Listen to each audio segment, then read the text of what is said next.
¿Mineral común o combustible del futuro? Hoy recorreremos el camino que transforma piedras grises sin brillo en una fuente de energía capaz de alimentar metrópolis enteras durante años. Hola a todos. Hoy los arrastré a una de las instalaciones más cerradas y tecnológicas que he visto. Aquí no les gusta el ruido innecesario, pero hoy nos permitieron echar un vistazo detrás de escena a la creación de barras de uranio para centrales nucleares. Seguro han visto estas cosas en el cine. Allí suelen brillar en verde intenso y zumban. Pero en realidad todo es mucho más complejo, más limpio y sinceramente mucho más interesante.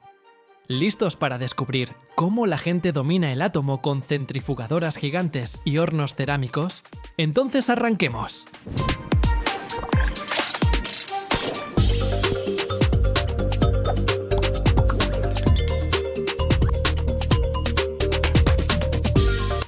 Todo comienza lejos de estos laboratorios estériles, en lo profundo de la Tierra o en minas a cielo abierto.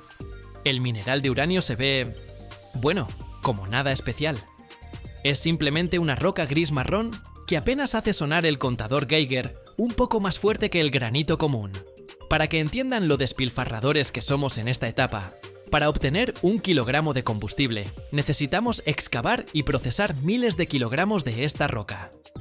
Primero llevan el mineral a una planta de procesamiento, donde lo trituran en molinos gigantes hasta convertirlo en arena fina. Es un proceso tan ruidoso y polvoriento que parece que estuvieras dentro de una aspiradora del tamaño de un edificio de 5 pisos. Luego rocían esta arena con ácido sulfúrico.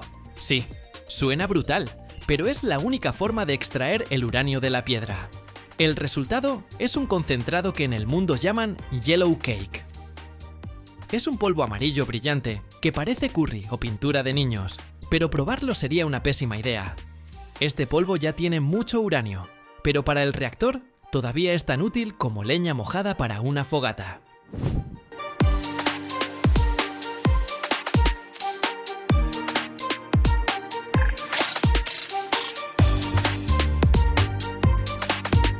Y aquí empieza el verdadero drama químico. Este polvo amarillo tiene que convertirse en gas. Así es, vamos a enriquecer gas. Se llama hexafluoruro de uranio. A temperatura ambiente son cristales blancos, pero basta calentarlos un poco y se vuelven volátiles. ¿Para qué tanta complicación? Porque solo en estado gaseoso podemos separar los isótopos. Miren, aquí está el truco. En la naturaleza hay dos tipos principales de uranio. Uno es el uranio 238, flojo y estable, que representa casi el 100% del mineral. Y el otro es ese Energizer 235 que necesitamos para la reacción. Pero en el metal natural hay solo 0,7%. Es como intentar encontrar una pasa dulce en un saco de guisantes secos. Para que el reactor funcione, tenemos que subir la concentración de esa pasa, al menos a 4 o 5%.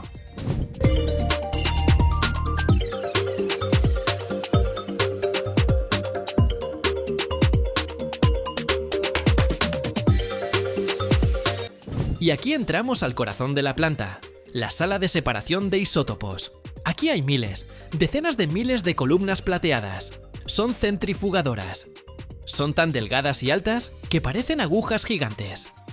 Cada una de estas columnas gira sobre su eje a más de 1500 revoluciones por segundo. Imagínense ese número. Si su lavadora decidiera girar así, saldría disparada hacia la órbita de Marte, atravesando el techo del baño.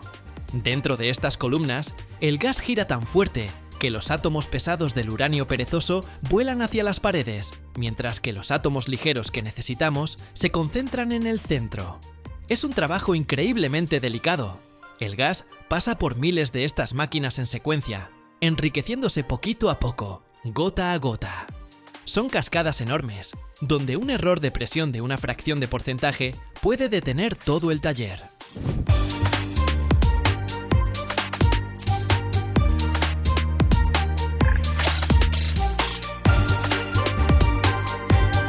Una vez que finalmente obtenemos el gas con el contenido correcto de uranio útil, hay que devolverlo al estado sólido. Pero esta vez no hacemos polvo, sino dióxido de uranio. Son pequeños gránulos negros que parecen café molido de alta gama. Este polvo se vierte en prensas especiales que, bajo una presión brutal, forman pequeños cilindros. Se llaman pastillas de combustible. Cada una de estas cositas tiene un diámetro de unos 9 milímetros y una altura de poco más de 1 centímetro. Después, estas pastillas se cuecen en hornos especiales a más de 1700 grados Celsius. Esto las hace resistentes como cerámica. Y ahora, agárrense de sus asientos. La energía en una de estas diminutas pastillas, que pesa apenas 7 u 8 gramos, equivale a la energía de quemar 800 kilogramos de carbón, o 600 litros de petróleo, o 40.000 metros cúbicos de gas. Una pequeña píldora puede iluminar tu apartamento durante varios años. Es simplemente alucinante cuando estás parado junto a una bandeja donde hay miles de estas baterías. Pero no se pueden simplemente tirar las pastillas en el reactor.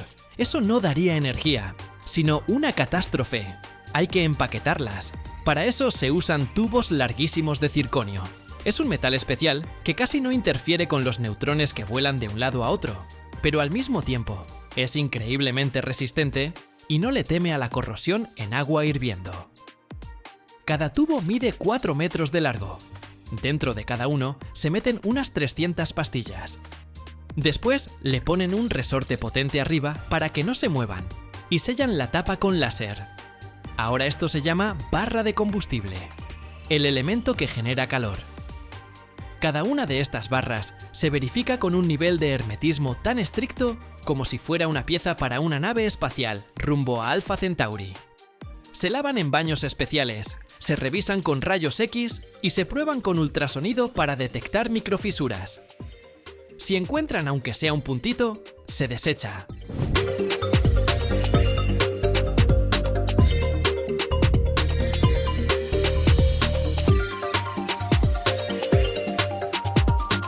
Luego, estas barras se ensamblan en grandes estructuras hexagonales.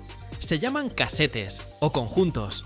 En una de estas estructuras puede haber más de 300 barras, y todo este armatoste pesa más de 700 kilogramos. Este es el producto final.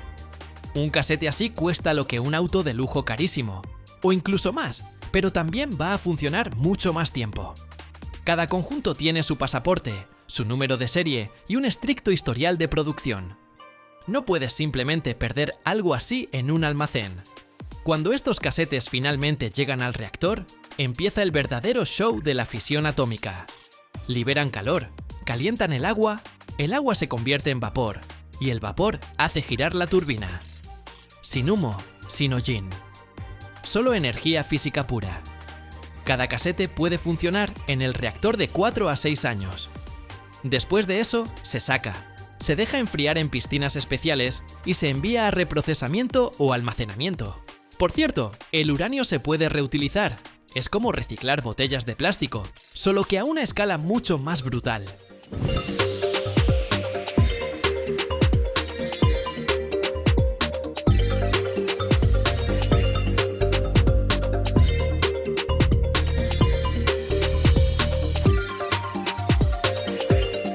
Cuando sales de una planta como esta, te sientes diferente. Entiendes que detrás de cada tetera encendida o teléfono cargado está este trabajo colosal de miles de personas que aprendieron a ordenar átomos y hornear con ellos pastelitos energéticos. Es el camino desde una simple piedra gris hasta energía limpia que mantiene nuestro mundo a flote. Fue ruidoso, caliente y estéril al mismo tiempo. Espero que hayan disfrutado este recorrido por el mundo de las tecnologías atómicas. Cuídense y no olviden apagar las luces, aunque vengan de una pastilla tan increíble como esta.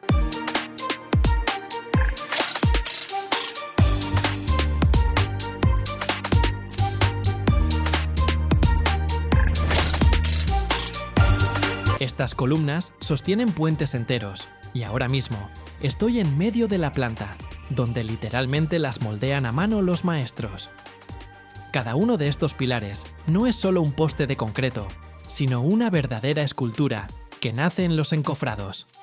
Llegué aquí tempranísimo en la mañana, cuando todavía había niebla sobre el terreno, pero ya se escuchaba a lo lejos el rugido de la mezcladora de concreto.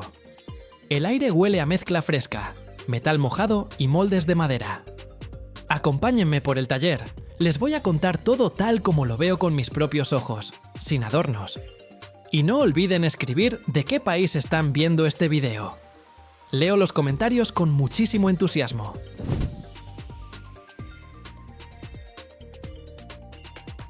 Lo primero que salta a la vista son esas enormes formas metálicas. Están alineadas una tras otra, cada una con más de 20 metros de largo y casi 2 metros de ancho. Los trabajadores las limpian y las cubren con un aceite especial para que luego el concreto se desprenda fácilmente. Me acerqué y la toqué. Fría, pesada, como el caparazón de alguna bestia prehistórica. Y ya están empezando a colocar el refuerzo adentro. No son simples varillas, sino toda una estructura de gruesas barras de acero, cada una de 2 centímetros de diámetro.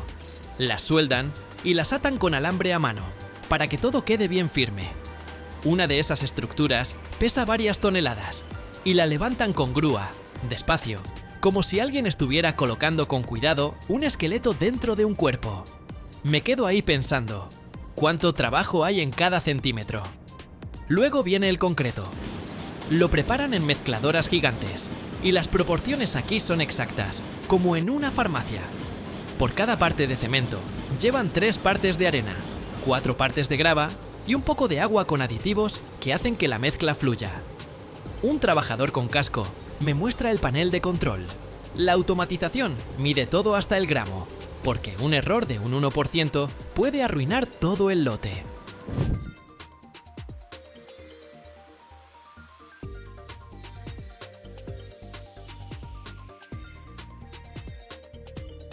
La mezcla fluye como un río gris, espesa y pegajosa, y la dirigen directo al molde por los canales. Escucho cómo burbujea y chapotea, como si estuviera viva. Y para que no quede aire adentro, encienden los vibradores. Sacuden el molde con tanta fuerza que el piso bajo mis pies tiembla. El concreto se asienta, llena cada rincón y la columna poco a poco toma forma. Ahora viene lo más interesante, el curado. Cierran los moldes y los llevan a una cámara especial, donde la temperatura se mantiene a 25 grados Celsius y la humedad es alta. Ahí se quedan por lo menos 7 días. Me asomé adentro por una ventanilla. Silencio total, solo el zumbido de los ventiladores. Durante ese tiempo, el concreto endurece y se vuelve tan resistente que aguanta cargas de decenas de miles de toneladas. Los trabajadores bromean, diciendo que en una semana la columna madura y ya no le teme ni a la lluvia ni al frío. Y yo me quedo ahí, imaginando cómo después irá a la obra de un puente sobre algún río y se convertirá en parte de algo enorme. Cuando pasa el tiempo, abren los moldes.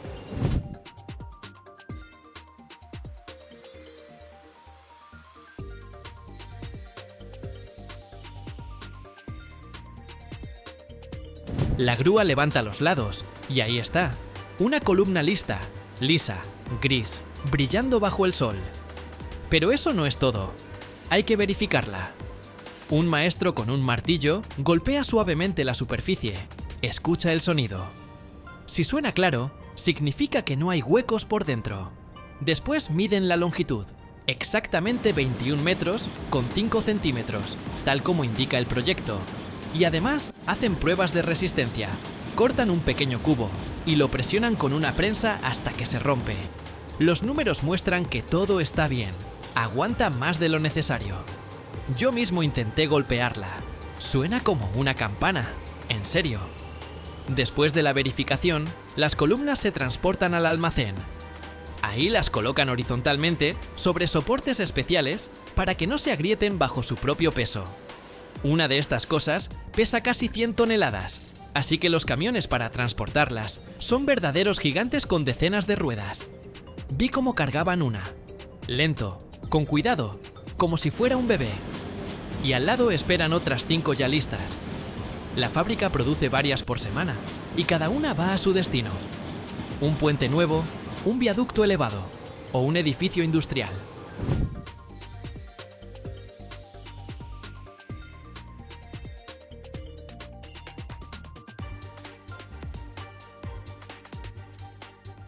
Recorrí toda la planta una vez más, desde la mezcladora hasta el almacén, y me tiemblan las manos de pura emoción. Aquí todo huele a cemento y metal, y la gente trabaja tan coordinada que parece una sola máquina gigante, pero viva. ¿Y saben qué es lo más chistoso? Yo pensaba que el concreto era algo aburrido y gris, pero en realidad hay tanta precisión y fuerza detrás que dan ganas de quitarse el sombrero ante cada trabajador. Así nacen esas columnas que después sostienen puentes. Me quedé una hora más, solo para ver cómo vaciaban el siguiente lote. Y ya estoy planeando volver cuando las lleven a montaje. Amigos, si les gustó, escriban en los comentarios a dónde más ir de excursión. Y yo por ahora me despido. Hasta la próxima en las fábricas. Cuídense y que sus puentes siempre estén firmes. Y un poco más, porque no alcancé a contarles todo.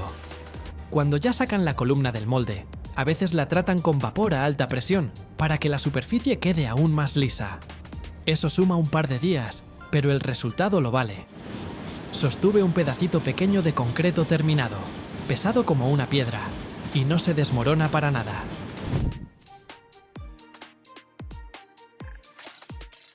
El trabajador me dijo que una columna así dura 100 años o más, si todo se hace bien. Y además marcan cada una, número, fecha, lote, para saber exactamente a dónde va. Tomé una foto de cerca de una de esas marcas para que ustedes también puedan ver qué tan en serio se toman esto. En la obra, estas columnas se levantan con una grúa que en sí misma es una maravilla de la ingeniería, y las alinean con precisión milimétrica. Luego las conectan con las vigas y las placas, y así toda la estructura sostiene la carretera sobre el agua. Vi fotos del montaje. Las columnas parecen soldados en formación, rectas e inamovibles. Aquí, en la fábrica, entendí cuántas cosas tienen que coincidir para que todo salga perfecto. Desde la calidad de la arena hasta la temperatura en la cámara, cada detalle importa. Otra cosa que me impresionó fue cómo ahorran materiales. Los moldes son reutilizables, los usan cientos de veces y los restos de concreto los reciclan. Nada se desperdicia. Hablé con un ingeniero que me mostró el esquema. Todo está calculado para que los costos sean mínimos y la resistencia máxima.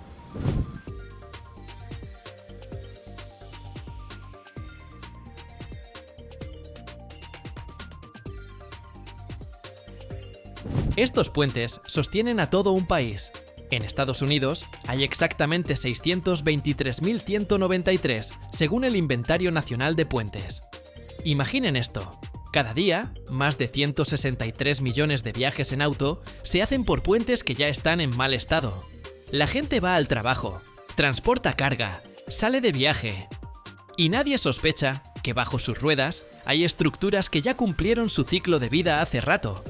La edad promedio de un puente estadounidense es de 47 años, aunque su vida útil proyectada es de apenas 50. O sea, la mayoría ya está al límite. Bueno, ya voy camino al auto, pero no puedo dejar de pensar en todo lo que vi. La planta trabaja a toda máquina, y hay varias columnas más esperando su turno. Gracias por acompañarme en este recorrido. Si quieren más contenido así, dale like y suscríbanse, porque tengo un montón de lugares increíbles por mostrarles. Nos vemos, amigos, y que sus caminos siempre los lleven a donde tienen que ir.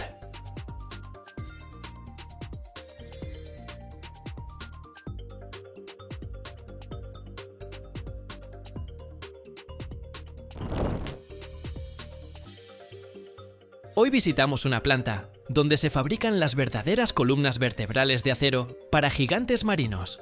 Detrás de mí yace una pieza colosal que pronto se convertirá en un eje de propulsión para un rompehielos de última generación. Escuchen bien esta cifra: 300 toneladas. Es el peso de 75 elefantes adultos, si de repente decidieran pesarlos juntos. Y no es solo un pedazo de roca, sino una pieza que debe girar en el océano con precisión de farmacia. Cada centímetro de este gigante es el resultado de un trabajo titánico, donde el metal se doblega a la voluntad humana.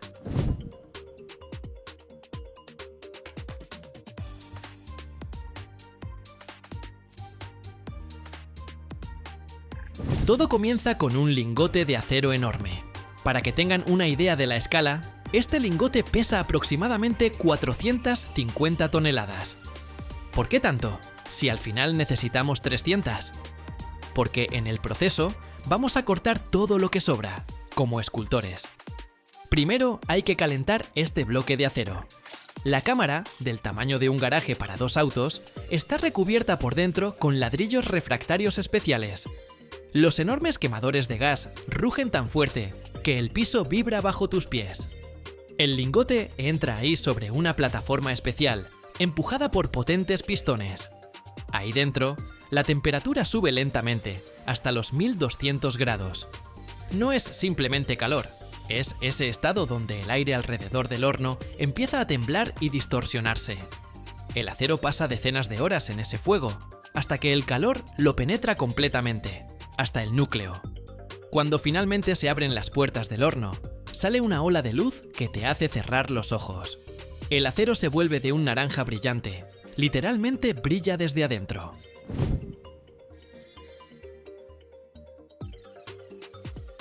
Ahora se vuelve maleable, aunque la palabra maleable aquí suena rara, porque esta masa al rojo vivo todavía pesa como una casa pequeña de ladrillos.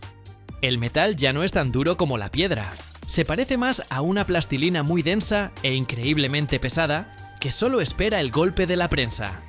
Luego comienza el espectáculo principal, el forjado. Olvídense del herrero con su martillito.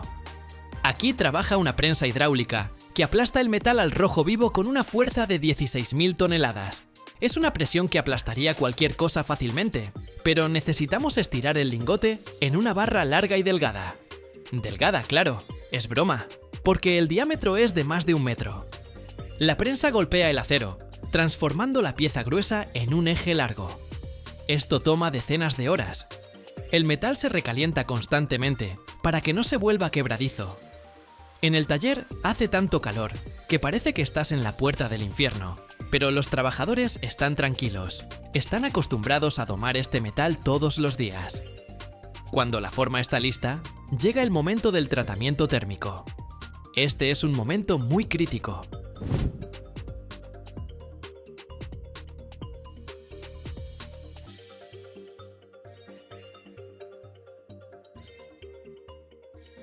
Si el acero se enfría demasiado rápido, simplemente se raja por la tensión interna. El eje se coloca en una cámara especial, donde se enfría lentamente durante varios días, y a veces semanas. Luego se vuelve a calentar a ciertas temperaturas y se enfría de nuevo. Esto se hace para que la estructura del metal se vuelva fina y muy resistente. Un rompehielos no es un barco de paseo, tiene que romper hielo de 3 metros de espesor. Su eje recibe cargas brutales cuando la hélice choca contra los bloques de hielo. Si hay aunque sea una microfisura, estamos perdidos. Después de que el acero se calmó, comienza la etapa de mecanizado. Esta es mi etapa favorita. El eje se coloca en un torno. Este torno mide 40 metros de largo. Hace girar esta cosa de 300 toneladas y un enorme buril va quitando viruta. Esta viruta tiene el grosor de tu dedo y está caliente como el fuego. Aquí llegamos a las dimensiones finales. Un error de 1 milímetro significa que el eje va directo a refundición. Y esos son millones de euros y meses de trabajo.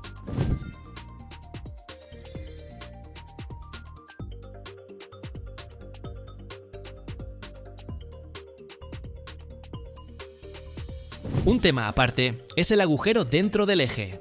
Sí, no es macizo. Por dentro se perfora un agujero a lo largo de toda su extensión, que puede llegar hasta 25 metros. Esto se hace para reducir el peso y permitir instalar el sistema de control de las palas de la hélice. Perforar ese agujero es una verdadera tortura para los ingenieros. Se necesitan brocas especiales larguísimas y un suministro constante de aceite a presión para lavar las virutas y enfriar la herramienta. Cualquier desviación de la broca hacia un lado y la pieza queda arruinada. Pero nuestros muchachos lo hacen con tanta confianza que parece que estuvieran perforando un agujero en una cerca. Cuando el eje está torneado y brilla como un espejo, lo llevan a rectificar y pulir. La superficie debe quedar perfectamente lisa, especialmente en los puntos donde los rodamientos sostienen el eje. Cualquier aspereza provocará sobrecalentamiento durante la navegación. Y ya saben que en medio del Ártico no se puede pasar por el taller. Por eso aquí la inspección de calidad es todo un ritual. Usan ultrasonido para revisar el metal de lado a lado, como si fuera una radiografía. Buscan cualquier cavidad o inclusión extraña. Si todo está limpio, el eje recibe su pasaporte y se prepara para el viaje al puerto. También es interesante cuánto tiempo lleva fabricar uno de estos corazones para un barco. Desde la primera chispa en el horno hasta el momento en que el eje se carga en la plataforma, pasan de 4 a 6 meses de trabajo continuo en 3 turnos. Y durante todo el mecanizado, las máquinas retiran cerca de 150 toneladas de virutas. O sea, un tercio de la masa inicial del lingote simplemente se convierte en polvo metálico y rizos que luego vuelven a fundirse. Transportar algo así es toda una aventura. No cabe en un camión común. Se usan plataformas especiales de múltiples ejes que avanzan a velocidad de peatón. Cada rueda en esa plataforma puede girar por separado para tomar las curvas. A menudo hay que quitar señales de tráfico o incluso levantar cables eléctricos. Pero cuando esa columna vertebral de acero finalmente llega al casco del buque, entiendes por qué valió la pena tanto esfuerzo.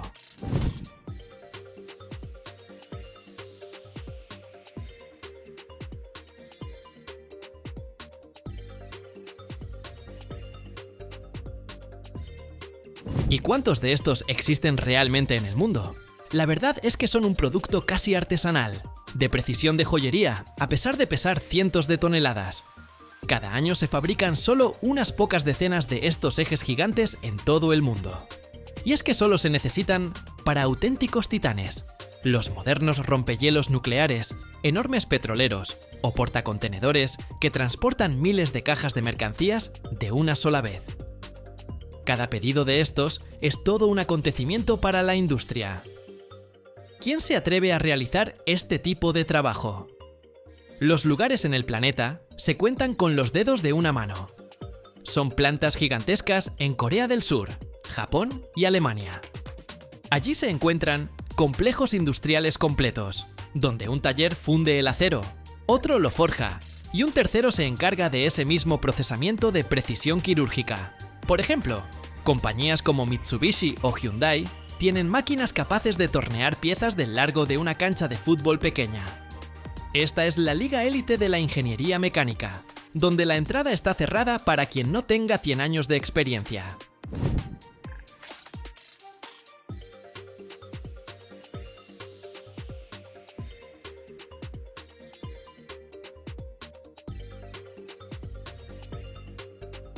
¿Y a dónde van? Los principales compradores hoy son los astilleros que construyen barcos para el Ártico y la Antártida. A medida que el hielo se vuelve cada vez más accesible para el comercio, la demanda de rompehielos potentes va en aumento. Cada nuevo barco necesita como mínimo uno, pero más frecuentemente 2 o 3 de estos ejes. Se convierten en parte de un sistema complejo que transmite la energía del motor a la hélice, permitiendo que el barco literalmente empuje los campos de hielo. Sin este soporte de acero, incluso el reactor nuclear más potente sería simplemente un calentador gigante dentro de una caja de hierro. Espero que hayan disfrutado este recorrido por la planta tanto como yo. Fue ruidoso, caluroso, pero increíblemente genial, ¿no creen?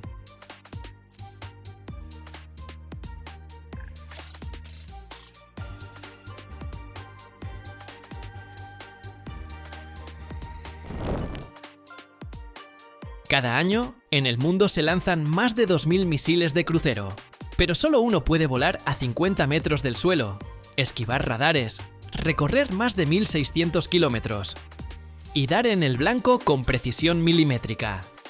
Ese misil se llama Tomahawk.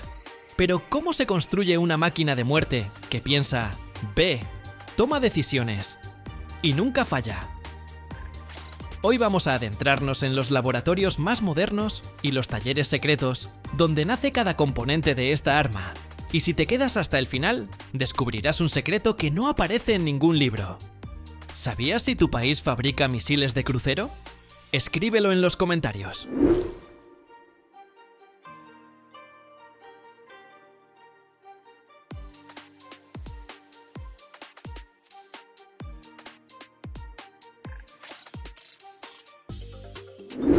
Diseñar un Tomahawk es una sinfonía de fórmulas, vectores y cálculos.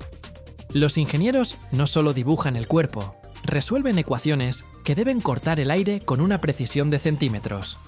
Cada superficie, curva y abertura del motor se modela en programas CAD y pasa por simulaciones aerodinámicas. El objetivo: crear un cuerpo que vuele más de 1.600 kilómetros, casi invisible a los radares y estable a 30 o 50 metros sobre el suelo. Esto no es un simple misil. Es un pequeño avión explorador con una misión suicida.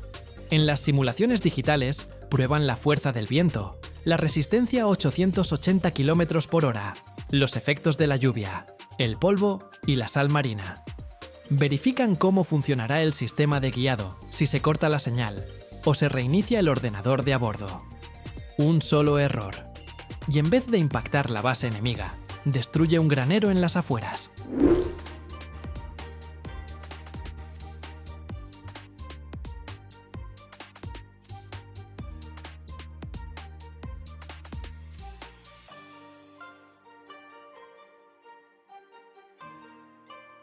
Todas las piezas, el cuerpo, la electrónica, los sistemas internos, se integran en un tubo de casi 6 metros de largo y medio metro de diámetro. Es un arte. Empaquetar la muerte con elegancia. Después de decenas de pruebas virtuales y lanzamientos simulados, el misil entra en fase de producción. Los planos digitales se transfieren al mundo real. Fábricas de altísima precisión, con clima controlado. Aquí no hay espacio para grietas ni errores de micras. El cuerpo del misil, de más de 5 metros y medio de largo, se fabrica en secciones de aleaciones de aluminio de calidad aeronáutica, a veces reforzadas con titanio. Es un cilindro aerodinámico diseñado para soportar vibraciones, impactos, explosiones cercanas y temperaturas extremas.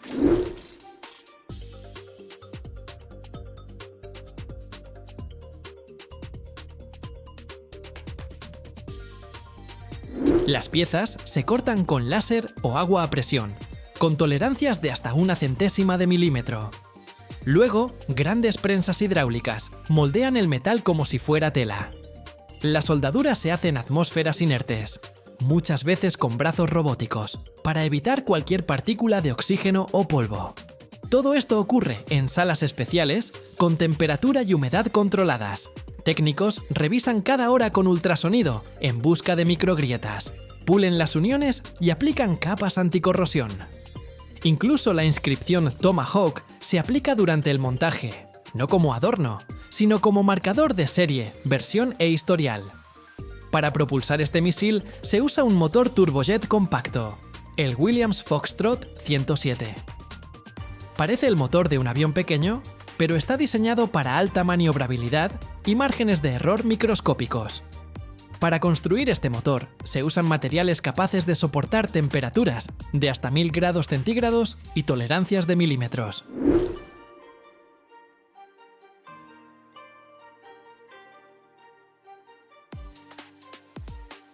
Las aspas de la turbina están hechas de aleaciones de níquel, moldeadas como esculturas más que como piezas mecánicas. Se funden por colada precisa y luego se pulen hasta que brillan como espejos para no generar resistencia al aire. El compresor y la cámara de combustión son un rompecabezas de decenas de componentes, anillos, sellos, cubiertas. Cada pieza se revisa para asegurar su hermeticidad, porque una mínima fuga y el misil jamás despega. La tobera se fabrica con aleaciones resistentes al calor extremo, diseñadas para ofrecer máxima potencia, con mínimo consumo de combustible. Todo se ensambla en salas limpias tipo laboratorio. Técnicos con trajes estériles, temperatura estable, humedad controlada.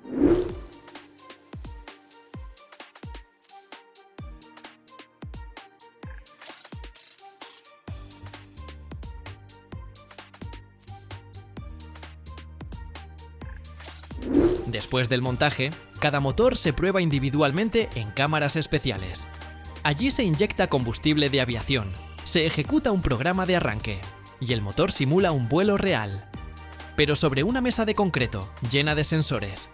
Las pruebas duran horas, se revisan las revoluciones, temperatura del escape, consumo, vibración e incluso el nivel de ruido. Porque un sonido fuera de lugar puede delatar su posición en combate.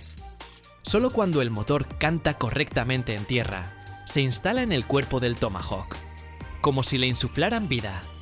Ardiente, ruidosa, pero completamente calculada. Y aun con todo eso, el misil todavía no sabe volar. Todavía no piensa. En su interior, un cerebro duerme. Procesadores, sensores, antenas, chips de memoria. Y todo permanece en silencio, hasta que recibe energía.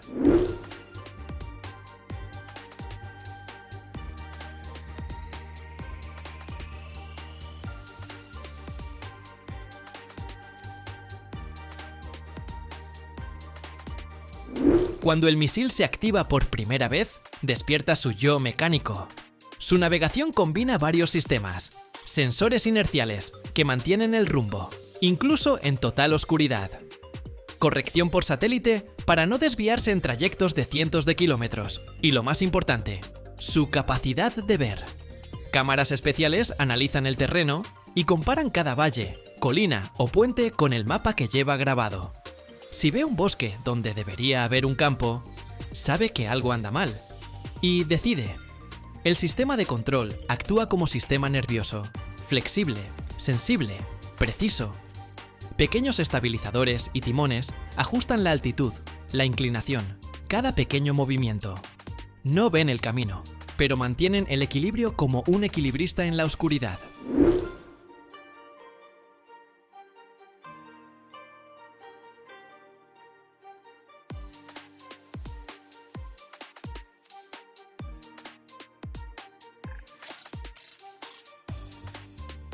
Y por último, lo más importante, lo que convierte este artefacto de ingeniería en un arma real: su cabeza explosiva.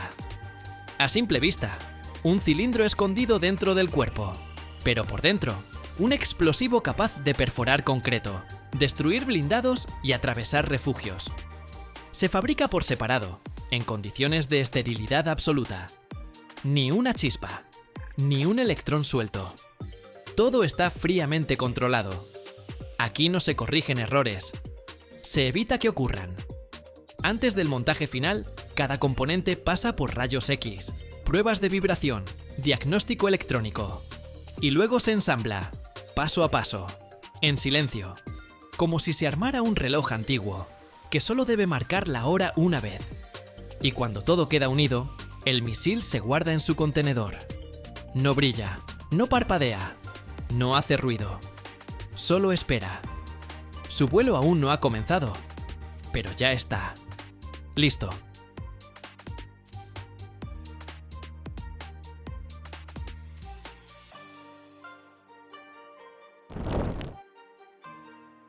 Cada segundo, en todo el mundo, se encienden cientos de motores, desde coches hasta aviones. Y cada uno de ellos tiene un corazón de metal. Un gran bloque donde nace la potencia. Pero, ¿cómo, a partir de una pieza metálica en bruto, se obtiene una estructura precisa, calibrada al micrómetro? No hace mucho, esto era un trabajo manual minucioso. Pero hoy es tarea de máquinas superpotentes, de control numérico computarizado. Ellas, literalmente, esculpen el motor a partir del metal, siguiendo las instrucciones de una computadora. Es como una escultura, solo que en lugar de mármol, aquí hay acero, aluminio o hierro fundido. Y no hay lugar para el error. ¿Cómo funcionan estas máquinas? ¿Qué se necesita para mecanizar un bloque de motor que pesa cientos de kilogramos, con la precisión del grosor de un cabello humano? Ahora te lo muestro.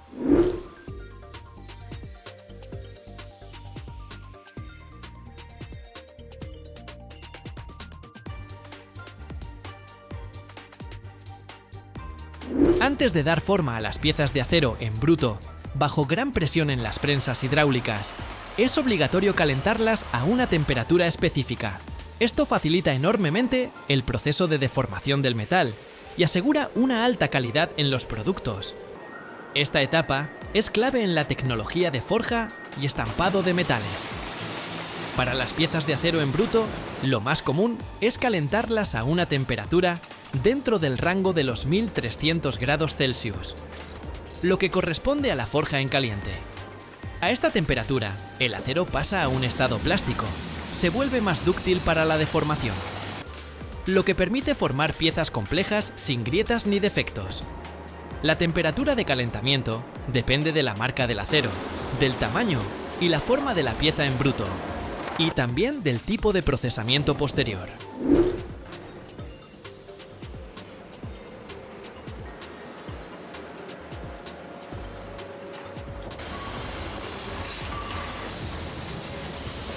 El calentamiento se realiza en hornos especiales, donde la temperatura se mantiene estable y uniforme. Las piezas en bruto se colocan en el horno, donde el calor primero se transfiere a las capas superficiales del metal y luego penetra gradualmente hacia el interior de la pieza. Es importante que la velocidad de calentamiento esté equilibrada. Un calentamiento demasiado rápido puede causar falta de uniformidad en la temperatura, lo que provoca tensiones internas y grietas, mientras que uno demasiado lento reduce la productividad. Hay que encontrar el punto justo. La velocidad óptima de aumento de temperatura para piezas de acero suele ser de 50 a 100 grados Celsius por hora, lo que asegura un calentamiento uniforme y la formación de la estructura metálica deseada. La duración del mantenimiento a la temperatura establecida depende del tamaño de la pieza en bruto. Generalmente es de 7 a 20 minutos para piezas con diámetros de 40 milímetros a 100 milímetros.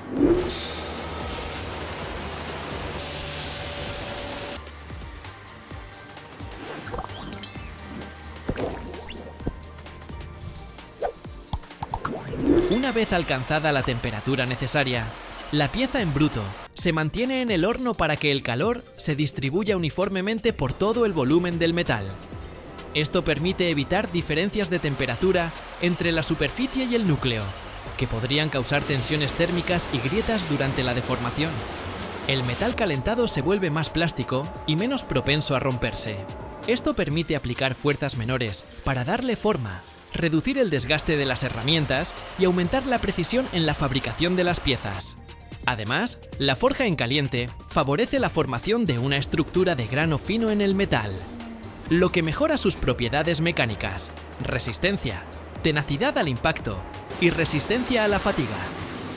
Después del calentamiento, la pieza en bruto se transporta rápidamente a la prensa hidráulica para que no se enfríe por debajo de la temperatura de plasticidad. El tiempo de transporte y la temperatura de la superficie antes de iniciar la deformación se controlan, para evitar la aparición de grietas y defectos.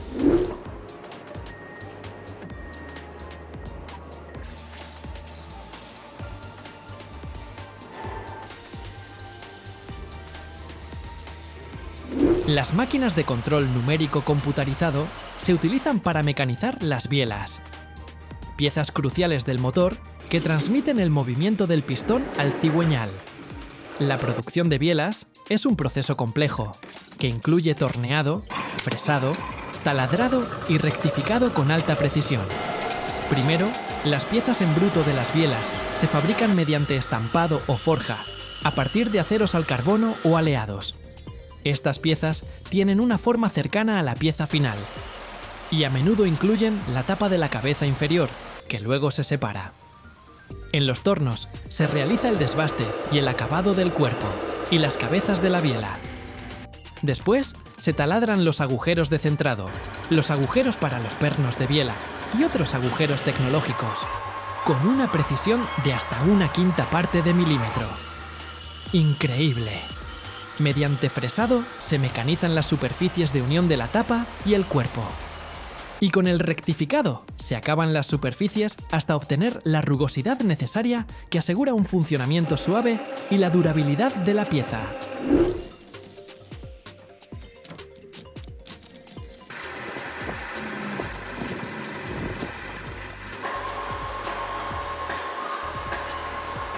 Una operación importante es el ensamblaje de la biela con su tapa y el mecanizado final de los agujeros para los pernos de biela, que se realiza con alta precisión para garantizar la fiabilidad de la unión.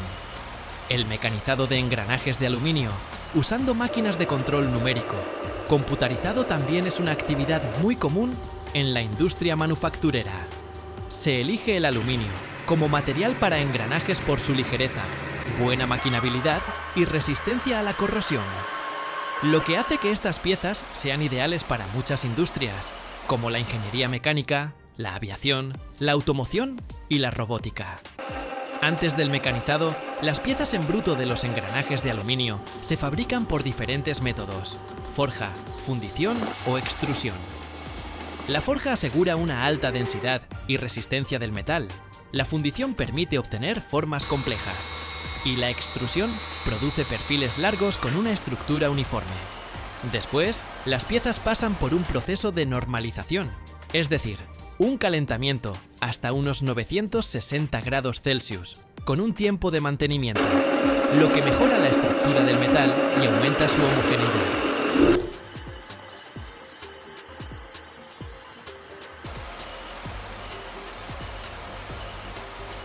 El mecanizado de engranajes en las máquinas de control numérico computarizado es un proceso sustractivo, donde se elimina el exceso de material de la pieza en bruto mediante herramientas de corte controladas por computadora. Gracias al control numérico computarizado, la máquina realiza operaciones complejas con alta precisión, lo que permite obtener un perfil de diente perfecto, dimensiones exactas y tolerancias estrictas. Las operaciones principales incluyen el torneado, el fresado de los dientes, el taladrado y mandrinado de agujeros, el rectificado y el bruñido, honing. Para los engranajes, la precisión de los parámetros es crítica.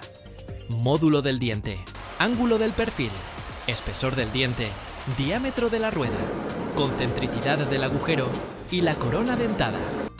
Las máquinas de control numérico computarizado aseguran tolerancias del orden de centésimas e incluso milésimas de milímetro, lo que garantiza un funcionamiento suave y silencioso de la transmisión.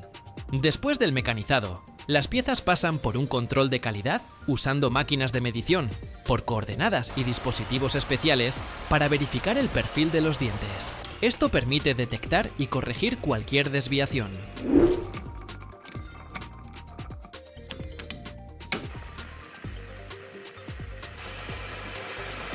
Estas máquinas de control numérico computarizado pueden trabajar 24 horas al día, 7 días a la semana, con mínima intervención del operador. Se reconfiguran fácilmente para fabricar diferentes tipos de engranajes. La fabricación de piezas puede comenzar sin grandes inversiones iniciales. La facilidad de corte del aluminio y su alta conductividad térmica permiten evitar el sobrecalentamiento de la herramienta y la pieza. Los engranajes de aluminio se usan en automóviles para transmisiones ligeras y mecanismos auxiliares, también en la industria aeroespacial, la robótica, los electrodomésticos y en el sector energético. La calidad de un engranaje comienza con la verificación del material. Las aleaciones de aluminio, su composición química y propiedades mecánicas que influyen en la durabilidad y resistencia.